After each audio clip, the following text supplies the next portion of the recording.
Sa wakas, buo na ulit ang magkakaibigan.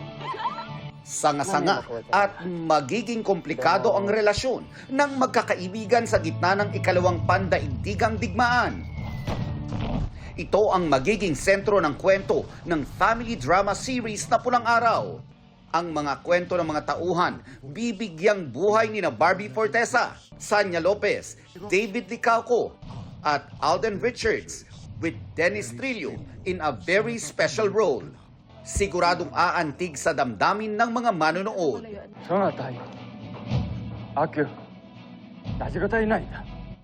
Ang pagganap na Hiroshi, ang nag-iisang Hapon sa grupo ng mga Filipino, ang itinuturing ni David na isa sa pinakamatinding hamon sa kanyang pagiging artista. Para sa sarili, sa ating pamilya, sa ating kapwa, lalo't higit para sa bayan. I had to study Nihongo and interpreter ako dito. So I was talking to mga Japanese military and I was talking to mga Filipino. So I had to like interpret everything. Pasample nga. Sige. Actually, ito yung kinuhaan namin yesterday. Hiya ko. Umain ako taga. Osuraren naida. Honto ni aishiteru yo, Adelina. Tatanggapin ko kung ano man ang kapalaran ko. Mamatay ako may dangal, kaysa mamatay ako isang sinungal.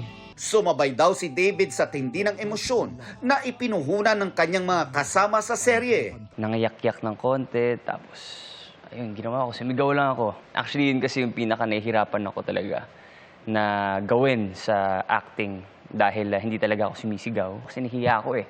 Alam ko it's acting, but syempre, yun pa rin yung personality ko na hindi talaga ako masigaw. Would you say that you broke out of your shell dahil dito sa project? Yeah, definitely.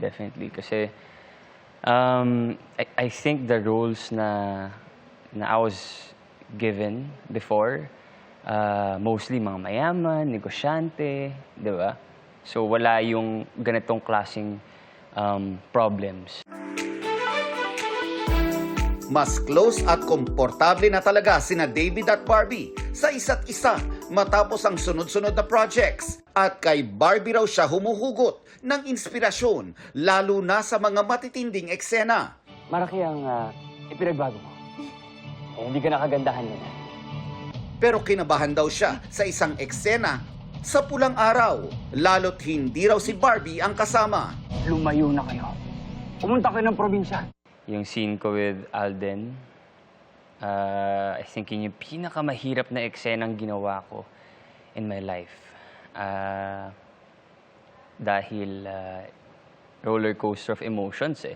From happy to sad to getting mad and then eventually parang accepting defeat, you know. So ang dami talagang layers ng acting na yun. Well, na-experience mo na yung caliber ni Alden, ano, pagdating sa acting. Nung ginagawa mo yung eksena, na-intimidate ka ba? I think yung very first scene with him, I got intimidated. But I just told myself na, like, you are here for a reason. Like, you worked hard for this. So why would you get nervous, you know? So I was just, you know, trying to stay in the moment for me not to overthink. Nelson Canlas, updated sa Showbiz Happening.